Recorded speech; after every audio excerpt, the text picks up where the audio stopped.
बांग्लादेश बनता जा रहा है। पहले तो उनके पास खाने के लिए कुछ नहीं था, अडानी ने ऊपर से बिजली काट दी और अब इंडिया ने एक और बम फोड़ दिया है जी बांग्लादेशियों पर। उन्होंने कहा है कि हमारा 8,000 करोड़ जो हमने आपके देश में इन्वेस्टमेंट किया है जी, हमें वापस करो। तो क्या बांग्लादेश की इतनी औकात, इतनी वैल्यू है जो टके टके के लिए तरस रहे हैं, जो 1 बिलियन अडानी का नहीं दे सकते, वो इंडिया को 8,000 करोड़ वापस करेंगे? दरअसल एक्सपोर्ट पर रोक लगने के चलते बांग्लादेश को निर्यात के लिए प्याज और आलू लेकर पहुंचे 150 से ज्यादा ट्रक जहां के तहां खड़े हैं। एक्सपोर्टर्स का कहना है कि अगर सरकार ने जल्द कोई फैसला नहीं लिया तो उन्हें लाखों का नुकसान होगा। बांग्लादेश में मौजूद यूनस सरकार ने इंडिया को एक डिप्लोमेटिक नोट भिजवाया है और इंडिया से शेख हसीना वाजिद की डिमांड कर ली है और साथ ही साथ मोहम्मद यूनस की सरकार ने शेख हसीना वाजिद पर 225 मुकदमा दर्ज कर दिए हैं। इंडिया तो नहीं इतनी आसानी से देगा, लेकिन अगर उन्हें बांग्लादेश के साथ अपने मामला सेट करने हैं तो हसीना वाजिद ने मतलब ऑब्वियसली वेलकम है जी आपका हमारे यूट्यूब चैनल लाइना एंड शाइला रिएक्शन पर। सो जिस तरह से बांग्लादेश बनता जा रहा है, पहले तो उनके पास खाने के लिए कुछ नहीं था, अडानी ने ऊपर से बिजली काट दी और अब इंडिया ने एक और बम फोड़ दिया है जी बांग्लादेशियों पर।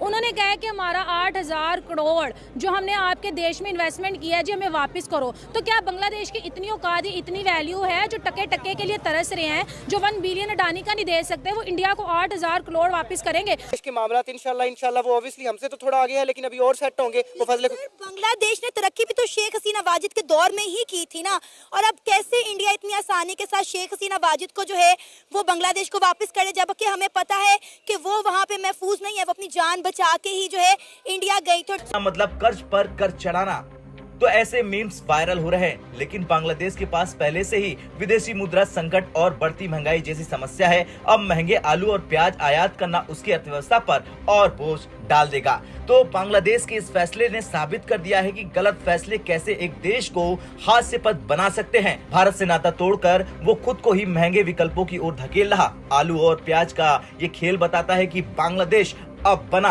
महामूर्ख। वो लोग जो अभी रोटी के लिए थोड़ा सा उनको स्ट्रगल करना पड़ रही है, जिनके पास रिसोर्सेज नहीं है, वो 8,000 करोड़ तो पाकिस्तान भी वापस नहीं कर सकता। इतना अडानी का 1 बिलियन ही दे रहे। इतना सरमाया तो हमारे पास नहीं है, लेकिन मुझे लगता है कि भाई बांग्लादेश जो है वो फुली अपने कदमों पे गिर गया है। अब बांग्लादेश पर अडानी पावर का 79 करोड़ डॉलर बकाया था। अक्टूबर में कुछ भुगतान की शुरुआत हुई, लेकिन ये पर्याप्त नहीं है। बकाया भुगतान न होने की वजह से इस पावर प्लांट का संचालन मुश्किल हो गया। प्लांट को घरेलू ग्रिड से जोड़ने की संभावनाएं तलाशी जा रही। ये प्लांट स्पेशल इकोनॉमिक जोन यानी SEZ में स्थित है। अगर इंडिया ने वापस उनको भेजना होता तो वो उनको कभी आने ही ना देते, जो मैं एनालाइज कर सकता हूँ। थर्ड चीज इसमें ये है कि बांग्लादेश जो है वो उसने थोड़ा सा वो कहते हैं ना कि उन्होंने थोड़ा टेम्परेचर बढ़ा दिया इंडिया बांग्लादेश ताल्लुकात। तो दोस्तों इस समय भारत का बांग्लादेश को लेकर काउंटडाउन जो है वो शुरू हो चुका है और इस समय भारत की जानिब से बांग्लादेश से अपने कर्जे की डिमांड कर दी गई है, क्योंकि दोस्तों वैसे भी इस समय बांग्लादेश के पास फूटी कौड़ी भी नहीं है भारतीय सामान के पैसे चुकाने की, परंतु बांग्लादेश इसके बावजूद भी अब भी भारत से कर्जे पे माल लेना चाहता है, जिसको लेकर भारत सरकार ने बांग्लादेश से करीब 64,000 करोड़ रुपए कर्जे की डिमांड कर दी है, जो कि बांग्लादेश ने भारत को चुकाना है और इससे बांग्लादेश की जो मौजूदा सरकार है उसकी अकल भी ठिकाने आ जाएगी। कोई ट्रक आलू से लदा पड़ा है तो किसी में प्याज भरे हैं। जहां देखिए वहां प्याज और आलू से भरे ट्रक खड़े हैं और परेशानी की बात यह है कि ये खराब होने की कगार पर पहुंच गए हैं, लेकिन बिकने के लिए मार्केट नहीं पहुंच पा रहे हैं। और ऐसा क्यों है, उसकी वजह जान लीजिए। तस्वीरें पश्चिम बंगाल से हैं, जहां महादीपुर बंदरगाह से बांग्लादेश के लिए खाद्य पदार्थों का निर्यात किया जाता है। यहां से प्याज और आलू ट्रेडर्स बांग्लादेश को दोनों खाद्य पदार्थ सप्लाई करते हैं, लेकिन बीते कुछ दिनों से राज्य सरकार ने स्थानीय ट्रेडर्स को दोनों खाद्य पदार्थों के निर्यात पर रोक लगा रखी है। राज्य सरकार का कहना है कि स्थानीय बाजार में कीमतों को स्थिर रखने के लिए ये फैसला किया गया है। अगर इंडिया शेख हसीना वाजिद को बेच देता है तो फिर मेरा नहीं ख्याल कि इंडिया की क्रेडिबिलिटी रहेगी कि a lady who has been doing black and white and whatever in Bangladesh because she had the support of India, and at the time when there is a most critical time between India and Bangladesh, and the lady is in hot waters and Indian leadership will say कि ठीक है जी आप चले जाएं, आप जाके जेलों में रहें, ठीक है। First place. सेकंड प्लेस, अगर इंडिया ने वापस उनको भेजना होता तो वो उनको कभी आने ही ना देते, जो मैं एनालाइज कर सकता हूँ। थर्ड चीज इसमें ये है कि बांग्लादेश जो है वो उसने थोड़ा सा वो कहते हैं ना कि उन्होंने थोड़ा टेम्परेचर बढ़ा दिया इंडिया बांग्लादेश ताल्लुकात के अंदर, मतलब थोड़ा सा फ्लेम को ऊपर कर दिया है to put India in a defensive. ये जो मैं व्हाट आई कैन अंडरस्टैंड और what I can smell from all that. अब दोनों मुल्कों के जो ताल्लुकात हैं, कल्चरल लिंकेजेस हों, मतलब व्हाटएवर जैसे भी ताल्लुकात हों, ये मतलब इंडिया के लिए एक बहुत बड़ा दर्दसर बन चुका हुआ है, ठीक है जी। और वो कहते हैं जी कि हम चाहते हैं कि स्टेबल जो नोट वर्बैल भेजा गया वो उसमें यही है कि बांग्लादेश गवर्नमेंट कहती है कि उसको वापस भेजें। ये जो तौहीद हुसैन है, जो आजकल सब देख रहे हैं चीज़ों को वहाँ पे, और अभी तक तो वो जुडिशियल प्रोसेस का नाम नहीं लेते, लेकिन इंडिया की जो फॉरेन मिनिस्ट्री है एंड जो शेख हसीना वाजिद हैं, उनके जो बेटे हैं, उनमें से किसी ने भी इस पर रिस्पॉन्ड नहीं किया था, ठीक है जी।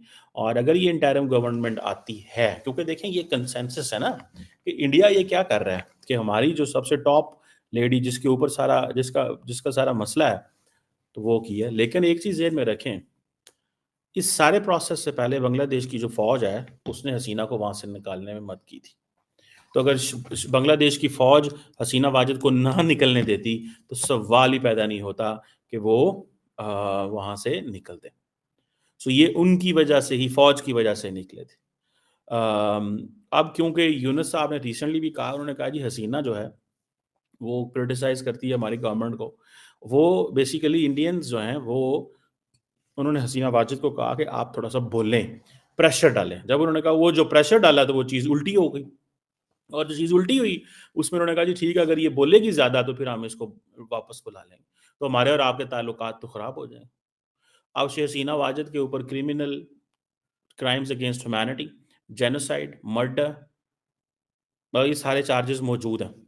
अभी 2 हफ्ता पहले तो आपको पता है कि इंडियन जो लीडरशिप है वो वहाँ पे गई हुई थी, ठीक है जी। आप देखें बांग्लादेश का जो ये जो हाई कमीशन ने ये सारा वो किया, ये कोई मजाक चीज़ नहीं है। देखें ये कोई मजाक चीज़ नहीं है, this is not something a joke. इसको मैं जोक नहीं समझता, मैं इसको ये समझता हूँ कि ये एक एक्स्ट्राऑर्डिनरी डेवलपमेंट है। अगर मैं सिर्फ लॉ को देखूं, देयर आर 2 किस्म के लॉज हैं that governs extradition between India and Bangladesh. India Bangladesh extradition treaty 2013 and India की एक्सट्रेडिशन ट्रीटी 1962, ठीक है जी। कहा जाता है कि जो under article 1 and 2 of the Indo Bangladesh extradition treaty जो रिक्वेस्ट है वो can only be sent if the person has been charged. अगर किसी बंदे को चार्ज कर दिया गया है तो इसका मतलब है कि क्या उन्होंने चार्ज किया। तो सूरत हाल बना, सियासी सूरत हाल जो एक यूथ के जो है ना, उन्होंने जो इनकलाब की सूरत में वहाँ से जो है ना शेख हसीना वाजिद की जो है ना हुकूमत का तख्ता उलट दिया, उसके बाद जो है ना बांग्लादेश का जवाल शुरू हो गया, ठीक है। तो अब तक जो है ना बांग्लादेश जो बहुत तरक्की कर चुका था कई शोबों में, ठीक है। उनका टेक्सटाइल इंडस्ट्री जो है ना बहुत आगे निकल चुका था, उनका जो है ना मेडिकल में वो इंडिया के सपोर्ट से जो है ना वो बहुत ज़्यादा आगे निकल चुके थे।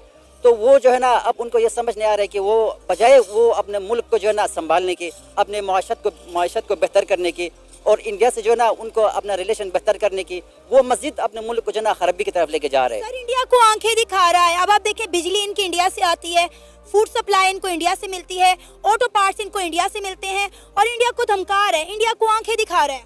देखिए बात ये कि अब तो ये वाला बात हो गया ना कि वो इंडिया के जो है ना पल पोते पे पला हुआ मुल्क अब इंडिया को जो है ना वो आंखें दिखा रहा है। मेरी बिल्ली मुझे कोई मैं मैं बिल्कुल आप बेल मुझे मार, वही हिसाब। अब ये ऐसा नहीं होने वाला है। अब देखो वो अगर कहीं ना कहीं अगर बांग्लादेश ये समझता है कि हम इंडिया को जो है ना, चीज़ होती है कि आपका कंट्री है ना वहाँ पे एक इस्तेहकाम हो, वहाँ पे आपकी जो स्टेबिलिटी हो, उसके बाद आपका जो मुल्क है ना कहीं तरक्की की राह पे कहीं ना कहीं वो चलना स्टार्ट हो जाता है। बांग्लादेश में पहले हसीना वाजिद थी, लोगों को बड़ा मसला होता था यार हसीना वाजिद वहाँ पे डिक्टेटर बन के बैठी हुई है, वो 7 साल आ जाती है और अपनी हुकूमत करती है, उसने सारे इदारे अपने मुताबिक किए हुए हैं, ये किया है वो किया हुआ है। लेकिन बंदे की कदर तब होती है जब वो बंदा ना हो। उसने इंडिया के साथ जैसे भी चली, दुनिया के साथ जैसे भी चली, उसने अपने मुल्क को लेकर बड़ा अच्छा चली। और उसके बाद उन लोगों ने कहा जी वहाँ पर एक तहरीक उठी, आपको सबको पता है तहरीक कौन सी उठी, स्टूडेंट्स ने आके उसको मामलात ख़राब किए, वहाँ पर जो इतनी ज़्यादा दंगा फसाद हुए। उसके बाद उसने सबसे अब जी पहली पनाह गाह थी उसने इंडिया में जाके बनाई। अब देखें कि जब आपका हमसाया कंट्री पीछे आपने देखा होगा कि तो दोस्तों जिस टाइम पे बांग्लादेश और भारत के जो संबंधन थे वो अच्छे हुआ करते थे, तो उस टाइम पे जो भारत के एक्सपोर्टर्स थे वो बांग्लादेश को आराम से ईजिली माल भेज दिया करते थे, और यदि आगे से बांग्लादेश की जानिब से पैसे देने में 1-2 हफ्ते का टाइम भी लग जाता था, परंतु उस टाइम पे भारत को इस हवाले से कोई दिक्कत नहीं होती थी। तो दोस्तों अगर इस टाइम की बात करें तो इस टाइम बांग्लादेश के जो मौजूदा हालात है, बांग्लादेश में इस समय बहुत बड़े क्राइसिस चल रहे हैं। तो इस हवाले से जो बांग्लादेश के इंपोर्टर्स हैं, उन्होंने भारत के व्यापारियों से उधार में, लोन पर, कर्जे में माल की डिमांड करी है। लेकिन भारतीय जो एक्सपोर्टर्स हैं, उन्होंने बांग्लादेशी इंपोर्टर्स को साफ इनकार कर दिया है। यदि जो इस समय की बांग्लादेश की सरकार है, वो आए रोज भारत के खिलाफ बयानात भी देती रहती है और इनको माल भी चाहिए भारत से, और वो भी कर्जे पे। तो दोस्तों इस समय अगर मौजूदा हालात की बात करें, तो मौजूदा हालात और मौजूदा सूरत हाल को देखते हुए, जहां पर बांग्लादेश और भारत के जो संबंधन है, जो रिलेशंस हैं, वो इस समय काफी खराब चल रहे हैं, तो भारतीय सरकार और भारतीय जो एक्सपोर्टर्स हैं, वो कभी भी कर्जे पर बांग्लादेश को कोई माल वगैरह फ्राहम नहीं करेंगे।